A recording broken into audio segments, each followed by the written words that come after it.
को एग्जाम के लिए बहुत महत्वपूर्ण होंगे। इन प्रश्नों के उत्तर आप यहाँ पर करिए। मध्य प्रदेश में स्थित किस शिलालेख में अशोक का नाम अशोक मिलता है?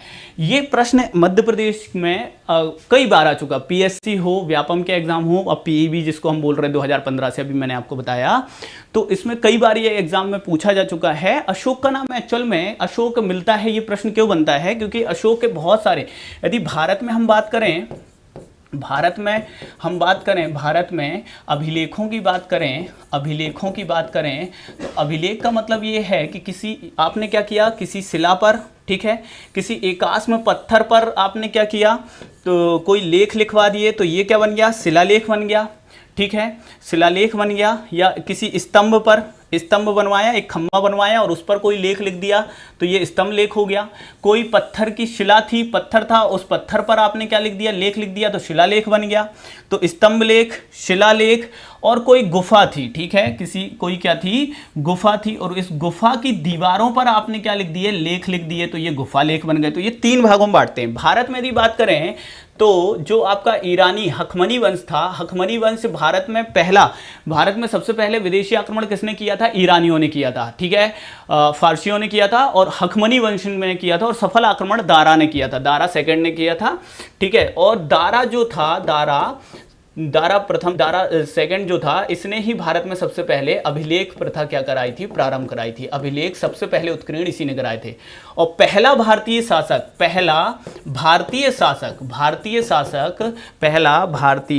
शासक कौन था जिसने अपनी प्रजा को, कौन था? तो वो अशोक था, जिसने अपनी प्रजा को अभिलेखों के माध्यम से क्या किया था? संबोधित किया था, ठीक है। क्योंकि अशोक ने क्या चलाया? धम्म, और धम्म के संदेश अपने पूरी प्रजा तक पहुंचाने थे। इसके लिए उसने किसका सहारा लिया? अभिलेखों का सहारा लिया। किसका? तो स्तंभ लेख, शिलालेख और गुहालेख, ठीक है, गुहा मतलब गुफा लेख, ठीक है। तो इसमें अशोक का नाम ज्यादातर अभिलेखों में मिलता है प्रियदर्शी, ठीक है। क्या मिलता है? प्रियदर्शी मिलता है, या तो देवनाम प्रिय मिलता है, देवनाम प्रिय मिलता है, ये नाम मिलते हैं किसके? अशोक के। तो ये एक रेयर फैक्ट बनता है कि अशोक का नाम अशोक किस अभिलेख में मिलता है? तो ये मिलता है साथियों गुर्जरा अभिलेख। और गुर्जरा अभिलेख कहाँ है? तो ये है दतिया, ठीक है। ये कहाँ पर है? दतिया में है। बहुत अच्छे से क्या रखना, ध्यान में लेके चलना। गुर्जरा अभिलेख दतिया में है, और इसमें अशोक का नाम क्या मिलता है? अशोक मिलता है। रूपनाथ जो है, ये आप अभी सर्च करोगे तो जबलपुर दिखाएगा, लेकिन ये बहोरी बंद कटनी में है, ठीक है। कहां पर है? बहोरी बंद कटनी में है। और मंदसौर अभिलेख तो दशपुर अभिलेख के नाम से भी जाना जाता है, मंदसौर में है, अभी आगे देख रहे हैं। सारो मारो का एक आपका लघु क्या है? ये शिलालेख है। सारो मारो का लघु शिलालेख है। और मेरे प्यारे साथी लघु स्तंभ लेख है, लघु स्तंभ लेख है सारू मारू की गुफाएं कहां है? सीहोर। और सारू मारू लघु स्तंभ लेख कहां है? तो ये है शहडोल। नोट करो, ये कहां पर है? शहडोल में है। यहां पर आप सभी को कंफ्यूजन है, तो उस कंफ्यूजन को क्लियर करो। और सारू मारू जो ये आपका लघु स्तंभ लेख है जो कि शहडोल में है, ये किसका है? अशोक का ही है, ठीक है, अशोक का है। सारू मारू की गुफाएं कहां है? सीहोर। लेकिन जो आपका स्तंभ लेख है, लघु स्तंभ लेख, ये कहां पर है? शहडोल में है, ठीक है। तो बिल्कुल भी परेशान नहीं होंगे, ठीक है। सारू मारू की गुफा भी है, यस, वो कहां पर है? सीहोर में है। इस चीज को आप क्लियर करके चलेंगे। आगे बढ़ते हैं, अगले प्रश्न पर आते हैं। संघ भेद को रोकने की आज्ञा वाला अशोक का अभिलेख कहां मिलता है? तो भैया संघ, ठीक है, बौद्ध संघ की स्थापना किसने की थी? खुद गौतम बुद्ध ने की थी, सबसे पहले सारनाथ में की थी। तो संघ भेद मतलब संघ का क्या ना हो? भेद ना हो, संघ मतलब टूटे ना, ठीक है, संघ टूटे ना, इसके लिए एक संदेश दी थी, या आज्ञा वाला जो अभिलेख मिलता है वो कहां मिलेगा? सांची में मिलेगा। क्योंकि मध्य प्रदेश में देखा जाए तो बौद्ध संघ सांची में रहा है, और सांची के बौद्ध स्तूप का निर्माण भी अशोक ने कराया था, और मध्य प्रदेश में सांची बौद्ध धर्म का बहुत बड़ा केंद्र रहा है। तो सांची में मिलता है क्या? संघ भेद अभिलेख। बहुत ही महत्वपूर्ण अभिलेख है, ये भी आपको एग्जाम में मिल सकता है। फिर देखें, किस अभिलेख में भानुगुप्त के सेनापति गोपीराज की मृत्यु के बाद उसकी विधवा के सती होने का उल्लेख मिलता है? ये अभिलेख भी बार बार, ये ऐसे अभिलेख हैं आपके जो एग्जाम में बार बार पूछे जाते हैं मेरे प्यारे साथी, ठीक है। तो एक्चुअल में यदि देखा जाए, भानुगुप्त जो कि गुप्त वंश से संबंधित है, ठीक है, भानु गुप्त, भानुगुप्त। अच्छा, गुप्त शासकों में आप देखते हो कुमार गुप्त के समय से ही, ठीक है, किसके समय से? कुमार गुप्त के समय से, कुमार गुप्त, ठीक है, कुमार गुप्त के समय से ही किसका आक्रमण स्टार्ट हो जाता है? हूणों का आक्रमण स्टार्ट हो जाता है उत्तर पश्चिम सीमा प्रांत से। कुमार गुप्त के बाद स्कंदगुप्त बनते हैं और स्कंदगुप्त भी पराक्रमी होते हैं और हूणों को रोके रहते हैं, लेकिन उनके बाद निरंतर हूण क्या हुए? आक्रमण करते रहे गुप्त शासकों पर, और भानुगुप्त के समय भी हूणों का आक्रमण होता है, और इसमें इनका एक सेनापति होता है जिसका नाम होता है गोपी राज या गोपराज, ठीक है, गोपराज, जिसकी क्या हो जाती है?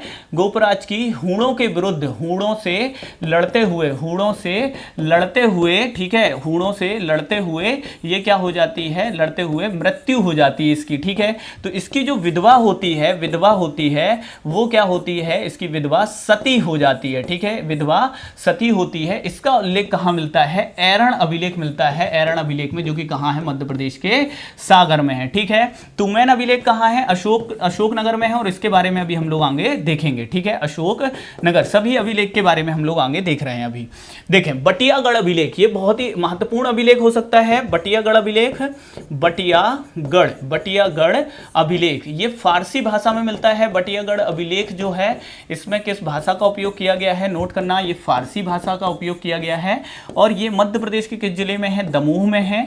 और इसमें किस शासकों का उल्लेख मिलता है? तो गयासुद्दीन तुगलक, गयासुद्दीन तुगलक, ठीक है, तुगलक। साथ ही साथ किसका? MBT, मोहम्मद बिन तुगलक, इसका भी उल्लेख मिलता है। मोहम्मद बिन तुगलक के बारे में तो लिखा है कि इसने बावड़ियां बनवाई, ठीक है, कुएं तालाब बनवाए, जानवरों के इलाज के लिए संस्था बनवाई, ठीक है, अस्पताल बनवाए, किसने? MBT ने, मोहम्मद बिन तुगलक ने। तो भाई इसमें पूछा जा रहा है बटियागढ़ अभिलेख में दिल्ली का क्या नाम मिलता है? तो ध्यान देना है, दिल्ली का नाम मिलता है जोगनीपुर। क्या मिलता है? जोगनीपुर।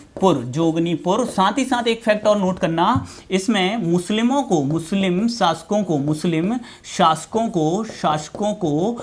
शासकों को इस अभिलेख में शक कहा गया है। क्या कहा गया है? शक। तो बटियागढ़ अभिलेख में मुस्लिम शासकों को शक कहा गया है, इसे भी बहुत अच्छे से क्या रखना है? ध्यान में लेके चलना है, ठीक है। हाँ, BSFF लीजेंड, कोई सर को बोलो मेरी कमेंट पढ़ लीजिए, पढ़ रहे हैं, बताइए, करिए भाई, आपका कमेंट ही पढ़ लेते हैं, हम पढ़ने का काम बाद में कर लेंगे, आपका कमेंट पहले पढ़ लेते हैं। करिए, जल्दी करिए, खड़े हैं हम आपका कमेंट पढ़ने के लिए, करिए। जोगनीपुर, ओके, यस, जोगनीपुर ही रहना था, ठीक है, सही बोल रहे हो। ओके, देखें ओजनी, ध्यान रखना, ओजनी यदि हम बात करें तो पेरिप्लस ऑफ एरेथियन सी, ठीक है, पेरिप्लस ऑफ एरेथियन सी जो एक बुक है, उसमें क्या मिलता है? ओजनी नाम किसका मिलता है? उज्जैन का, ठीक है, उज्जैन का नाम, पेरिप्लस ऑफ एरेथियन सी जो बुक है उसमें क्या नाम मिलता है? तो ओजनी नाम मिलता है। किसका नाम मिलता है? उज्जैन का। फिर अच्युतगामिनी, ध्यान रखना, बौद्ध ग्रंथों में आपके अच्युतगामिनी किसे कहा गया है? नोट करना, तो अच्युतगामिनी कहा गया है अवंती को। किसे कहा गया है? अवंती को। फिर काकनाद बोर्ड किसका प्राचीन नाम? सांची का। इस बार PSC ने पूछा था कि काकनाद बोर्ड किसका प्राचीन नाम था, तो सांची का प्राचीन नाम था, ठीक है। बहुत अच्छे से इसे क्या रखो, ध्यान में लेकर चलो। सर 2020 का भी करंट है। फिर BSFF लेजेंड जी, आप जाइए, अभी हमने 2 रिवीजन के वीडियो करा दिए, और इस सैटरडे को आप 6 बजे फिर आइएगा, रहिएगा और अपने सभी साथियों को जोड़िएगा। इस सैटरडे 6 बजे हम फिर महा रिवीजन की क्लास लेके आ रहे हैं, तो सैटरडे को रिवीजन होने वाला है, आप उसमें रहिएगा, ठीक है, लाइव रहिएगा, लाइव हमसे जुड़िएगा। चलिए, तो ध्यान रखना, बटियागढ़ अभिलेख में जोगनीपुर किसे कहा गया है?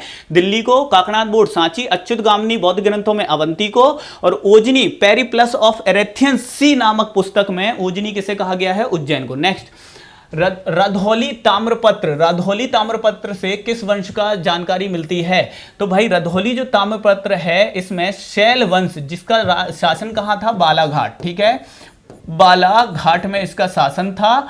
और ये जो राधौली है ये बालाघाट में ही है। तो राधौली पत्र का उल्लेख, राधौली ताम्रपत्र में किस वंश की जानकारी मिलती है? तो नोट कर लो, इसमें मिलती है आपको शैल वंश की जानकारी। इस वंश का, शैल वंश का श्रीवर्धन, श्री नोट करो, श्रीवर्धन पहला शासक था, श्रीवर्धन पहला शासक था, पहला शासक था किसका, शैल वंश का। और इसमें एक फैक्ट आईएमपी है, नोट करो इसे, जयवर्धन, ठीक है, शैल वंश का शासक था जयवर्धन, जयवर्धन, जयवर्धन, जिसमें इसमें जो ताम्रपत्र है इसमें जानकारी मिलती है कि जयवर्धन ने, इस वंश के शासक जयवर्धन ने राधौली में सूर्य मंदिर का निर्माण कराया था। किस मंदिर का, सूर्य मंदिर का निर्माण कराया था, सूर्य मंदिर का निर्माण कराया था। बहुत महत्वपूर्ण ये जानकारी है, ध्यान रखना। राष्ट्रकूट वंश, ये इसके जो जानकारी है किस जिले से मिलती है, बैतूल से मिलती है, नोट करो, बैतूल से जानकारी मिलती है राष्ट्रकूट वंश की।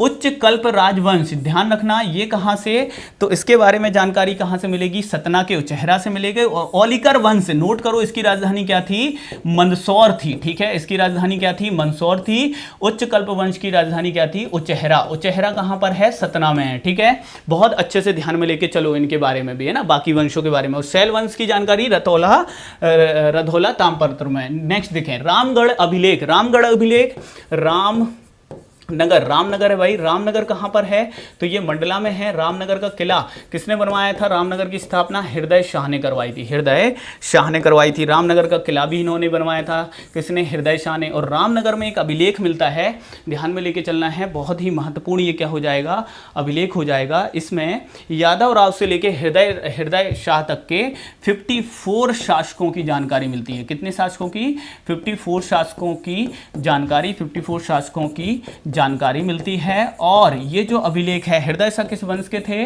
गौड़ वंश के थे। गौड़ वंश के बारे में हमने रामबाण प्रश्नों में बहुत अच्छी जानकारी जुटाई है। गौड़ वंश के जो संस्थापक थे कौन थे, यादव राव थे, ठीक है, यादव राव इस वंश के क्या थे, संस्थापक थे। तो गौड़ वंश इज राइट आंसर। ओके, चलिए नेक्स्ट देखते हैं। किस अभिलेख में रेशम बुनकरों की एक श्रेणी का वर्णन मिलता है। बहुत ही अच्छा क्या है, ये एक प्रश्न है। तो साथियों होता क्या है, ध्यान रखना, गुप्त शासक कुमार गुप्त, ध्यान देंगे, कुमार गुप्त के समय, ठीक है, कुमार गुप्त के काल में दशपुर जिसको हम किस नाम से जानते हैं वर्तमान में, मंदसौर के नाम से जानते हैं, है ना, मंदसौर के नाम से जानते हैं।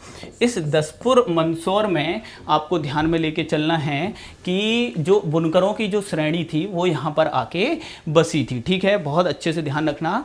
अच्छा, मंदसौर में एक अभिलेख की रचना, मंदसौर अभिलेख की रचना वत्स भट्टी ने की थी। किसने की थी, वत्स भट्टी ने की थी, जो कि संस्कृत के विद्वान थे, संस्कृत के विद्वान। तो नोट करो, मंदसौर अभिलेख की रचना किसने की थी, वत्स भट्टी ने की थी। किसने की थी, वत्स भट्टी ने की थी, जो कि संस्कृत के क्या थे, विद्वान थे। ये जो दशपुर अभिलेख है, मंदसौर अभिलेख कह देते हैं इसी को, मंदसौर अभिलेख जो है, इस अभिलेख में क्या क्या जानकारी मिलती है हम देखते हैं, ठीक है। तो इस अभिलेख में जानकारी मिलती है कि कुमारगुप्त के समय, ठीक है, कुमारगुप्त के समय बंधु वर्मा ने, ठीक है, कुमारगुप्त के समय शासक कौन था, कुमारगुप्त। और कुमारगुप्त ने मालवा में अपने एक सामंत को नियुक्त किया था, बंधु वर्मा ने सूर्य मंदिर के लिए दान दिया था, सूर्य मंदिर के लिए दान दिया था, ठीक है, दान दिया था कहाँ पे, मंदसौर के मंदिर। अब ये सूर्य मंदिर बनवा कौन रहा था, तो बुनकरों की एक श्रेणी इस मंदिर को क्या कर रही थी, निर्माण करवा रही थी, ठीक है, इसलिए इन्होंने ध्यान दिया था। ये जो बुनकरों की श्रेणी थी, ये भाई चूंकि नर्मदा क्षेत्र में यदि देखा जाए तो नर्मदा क्षेत्र में एक एरिया था, ठीक है, जहाँ पर लाट देश के नाम से जाना जाता था। और उस लाट देश में पुष्प यदि हम कहें पुष्यमित्र जाति ने आक्रमण किया था, पुष्यमित्र जाति ने आक्रमण। ये प्रश्न एग्जाम में हिस्ट्री में पूछा जाता है कि पुष्यमित्र जाति ने किस गुप्त शासक के समय आक्रमण किया था और कहाँ किया था, नर्मदा क्षेत्र पर किया था। और ये जो बुनकर थे लाट क्षेत्र के रहने वाले थे, जब इस पुष्यमित्र जाति ने आक्रमण किया तो ये बुनकर आके कहाँ बस गए थे, मंदसौर में बस गए थे। तो ध्यान रखना, मंदसौर अभिलेख में इनकी जानकारी मिलती है। तो इसका आंसर क्या हो जाएगा? ए। तो मंदसौर अभिलेख के बारे में इतना पता होना चाहिए। मंदसौर अभिलेख आता है तो किसने इसकी रचना की है? वत्स भट्टी ने की है। किसके समय? कुमारगुप्त के समय। और इसमें क्या जानकारी मिलती है? तो कुमारगुप्त के सामंत बंधु वर्मा ने सूर्य मंदिर निर्माण के लिए दान दिया था। किसे दिया था? बुनकरों की श्रेणी को दिया था। और सूर्य मंदिर का निर्माण किसने कराया था? मंदसौर के सूर्य मंदिर का निर्माण तो बुनकरों की श्रेणी ने करवाया था। अच्छे से ध्यान में लेके चलना। नेक्स्ट देखो, तुमैन अभिलेख में किस शासक को शरदकालीन सूर्य की भांति बताया गया है? किस अभिलेख में? तुमैन अभिलेख में। बहुत अच्छे से ध्यान रखना, जो तुमैन अभिलेख है ये कहां पर है? यदि पूछा जाए तो तुमैन अभिलेख है अशोकनगर में। नोट करना, अशोकनगर में ये स्थित है। और ये किससे संबंधित है? तो ये कुमारगुप्त से संबंधित है। कुमारगुप्त से संबंधित है। और कुमारगुप्त को ही इस अभिलेख में क्या कहा गया है? शरदकालीन सूर्य की भांति बताया गया है। समुद्रगुप्त के बारे में आप सभी जानते हो। समुद्रगुप्त एरण में रहा है। एरण में आके ये रहे। स्वभोग नगर के नाम से समुद्रगुप्त का स्वभोग नगर किसे कहा गया है? तो समुद्रगुप्त का स्वभोग नगर एरण को कहा गया है, जो कि सागर में है। ठीक है, ध्यान में लेके चलना। नेक्स्ट देखो, किस अभिलेख में गुप्त संवत की तिथि और गुप्तों की वंशावली घटोत्कच के समय से मिलती है? तो ये जो इस प्रश्न का आंसर होगा वो शूपिया होगा। शूपिया अभिलेख की बात करें तो ये रीवा में मेरे प्यारे साथी। कहां पर है? रीवा में है। मंदसौर अभिलेख तो आपने देख लिया, तुमैन देख लिया। उचेहरा अभिलेख कहां पर है? तो ये सतना में है। ठीक है, उचेहरा अभिलेख कहां पर है? सतना में है। इसे भी ध्यान में लेके चलो। ठीक है, बहुत अच्छे से ध्यान में लेके चलना है। सर कहीं कहीं मंदसौर अभिलेख में यशो, देखें अब इस बात का भी मेरे पास उत्तर है बिल्कुल निश्चित रूप से। मैं आपको ये जानकारी यहाँ पे दे सकता था, लेकिन फिर टाइम की भी बचत करनी होती है कुछ साथियों। यहाँ पर यदि मैं आपको बताऊं तो मंदसौर अभिलेख में, मंदसौर में ही दो और अन्य अभिलेख मिलते हैं। और वो किससे संबंधित हैं? तो औलिकर वंश के। किससे संबंधित हैं वो? औलिकर जो वंश था, औलिकर वंश जो था, इसका शासन कहां था? औलिकर वंश का शासन मंदसौर में था। ठीक है, मंदसौर में था। और औलिकर वंश के एक शासक होते हैं यशोवर्धन। ठीक है, यशोधर्मन भी कुछ जगह नाम मिलता है, यशोधर्मन नाम मिलता है। और इसमें जानकारी मिलती है कि यशोधर्मन ने, नोट करना, हूण शासक हूण मिहिर कुल को पराजित किया था। किसे पराजित किया था? मिहिर कुल को पराजित किया था। किसने? तो यशोधर्मन ने, जो कि औलिकर वंश का था। यह जानकारी भी कहां मिलती है? मंदसौर अभिलेख में। तो निश्चित रहिए यह जानकारी भी दे दे। कई बार क्या होता है, समय बचाने के लिए भी हमें आगे बढ़ना होता है मेरे प्यारे साथी। ठीक है, चलिए तो अगले प्रश्न पर आते हैं। मध्य प्रदेश में हूणों की उपस्थिति की जानकारी किस अभिलेख में मिलती है? तो भाई देखो, यहां पर एरण अभिलेख की बात करें तो तोरमाड़। ठीक है, तोरमाड़ हूण जो था, तोरमाड़ हूण, ठीक है, इसकी जानकारी कहां से मिलती है? एरण से मिलती है। एरण में तोरमाड़ हूण की उपाधि जो है महाराजाधिराज उपाधि का उल्लेख मिलता है कि तोरमाड़ ने क्या की थी? धारण की थी। और ग्वालियर अभिलेख में किसका उल्लेख मिलता है? मिहिर कुल का उल्लेख मिलता है, मिहिर कुल का। और उल्लेख मिलता है कि इसने गोप पर्वत पर, मिहिर कुल ने गोप पर्वत आप समझ रहे हो ना, जिस पे गोपाचल, जिस पे क्या बना है? ग्वालियर का किला। गोप पर्वत पर सूर्य मंदिर के निर्माण का उल्लेख मिलता है। सूर्य मंदिर का निर्माण बनवाया था। किसने करवाया था? मिहिर कुल ने करवाया था। जानकारी किससे? एरण अभिलेख से भी मिलती है और ग्वालियर अभिलेख से भी मिलती है। इसलिए आंसर क्या होगा? डी, ए और बी दोनों।